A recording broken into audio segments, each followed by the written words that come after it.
দেখো তোমার মেয়েকে বিয়ের সাজে কেমন লাগছে। আমি বললাম শাড়িটা পরিয়ে সবাইকে দেখিয়ে নে ঠিক আছে কিনা। কেমন লাগছে বলুন তো? Super, excellent. তবে কিছু একটা নেই নেই মনে হচ্ছে। ব্যাস শুরু হয়ে গেল তো তোমার খুদ ধরা। না না, সামথিং ইজ মিসিং। যার জন্য ওটা একটা খামতি লাগছে, ঠিক লাগছে না। কপালে লালটি, ওইটারই অভাব আঙ্কেল। কপালে লালটি পড়লে ওকে একেবারে বিয়ের কোণের মতন লাগবে।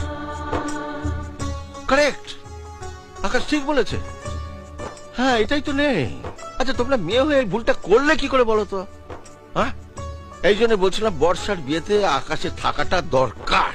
যা লাল টিপটা পড়াই তো, যা।